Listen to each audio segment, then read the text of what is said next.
Sasto Tips Alpha. Hello viewers, welcome to স্বাস্থ্য tips alpha চ্যানেলের পক্ষ থেকে সকলকে স্বাগতম। আপনাদের সামনে আজকে একটি গুরুত্বপূর্ণ মেডিসিন নিয়ে আলোচনা করব। আজকের ভিডিওতে যে মেডিসিন নিয়ে আমরা আলোচনা করব তার নাম হচ্ছে রস্টিলেসার। এটি বেক্সিমকো ফার্মাসিক্যাল লিমিটেড কোম্পানির মেনোভেরিন হাইড্রোক্লোরাইড 200 mg মেডিসিন দিয়ে তৈরি। তো বন্ধুরা, প্রতিনিয়ত আমার এই চ্যানেলের মধ্যে অনেক রকম গুরুত্বপূর্ণ মেডিসিনের আলোচনা, মেডিসিনের কার্যকারিতা সম্বন্ধে বিস্তারিত জানা, পার্শ্বপ্রতিক্রিয়া এবং খাওয়ার নিয়ম আলোচনা করব।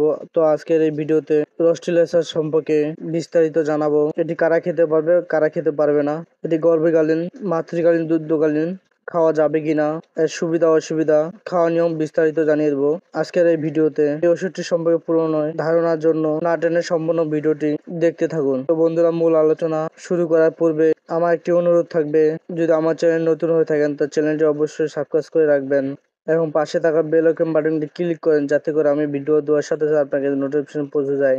আর যারা আগে থেকে আমার চ্যানেলের সদস্য হয়েছেন তাদেরকে সকলকে ধন্যবাদ। মেনোভেরিন হাইড্রোক্লোরাইড একটি মাস্কিউ টপিক অ্যান্টি পাজমহটি যা পাকস্থলী এবং অঙ্কের ক্র্যাম্প বা প্রাজমের নিরাময় ব্যবহৃত হয়। এটি ইরিটেবল বা সিন্ড্রোম বা আইবিএস চিকিৎসা অন্যত কার্যকরী। এটি মাংসপেশি প্রসারে করে এবং অঙ্কে স্বাভাবিক কার্যকর পুনঃপ্রতি মাধ্যমে কাজ তৎক্ষণিক করে।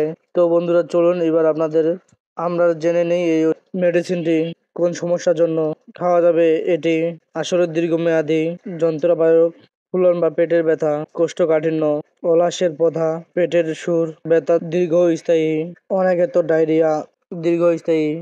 ডায়রিয়া, পেটের মধ্যে খোঁচানি ভাব এবং পেটের মধ্যে ব্যথা, পেট কামড় দীর্ঘস্থায়ী, অনির্ধারিত ডায়রিয়া এবং অন্ত্রের স্বস্তিকর লক্ষণ। সময়ের মেভেরিন হাইড্রোক্লোরাইড এর নির্দিষ্ট মেডিসিনটি খাওয়ার নিয়ম।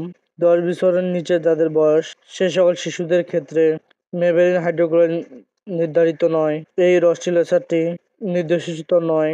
যাদের বয়স 10 বছরের ঊর্ধ্বে, সেক্ষেত্রে একটি করে ক্যাপসুল দিনে 2 বার খাওয়া যাবে।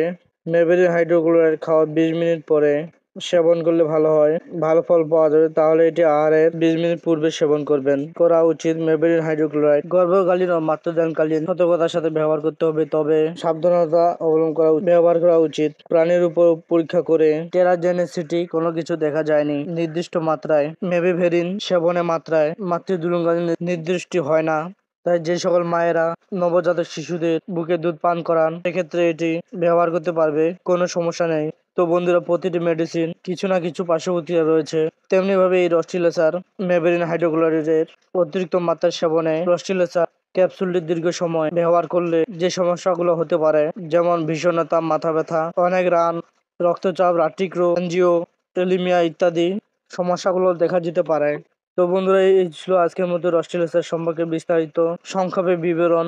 যদি আপনাদের ভিডিওটি প্রয়োজন হয় বা ভালো লাগে থাকে, তাহলে ভিডিওটিতে একটা লাইক দিবেন এবং ভিডিওটি আপনাদের বন্ধুদের মাঝে শেয়ার করবেন, যাতে করে ভিডিও এরকম তারাও পেতে পারে। তো বন্ধুরা, যদি কিছু জানার থাকে তাহলে আপনারা কমেন্ট বক্সে কমেন্ট করে জানাতে পারেন। আমি যথাযথ চেষ্টা করবো আপনার প্রশ্নের উত্তর দেওয়ার জন্য। তো ভালো থাকুন, সুস্থ থাকুন, খোদা হাফেজ, আসসালামু আলাইকুম রহমতুল্লাহ। Sasto Tips Alpha.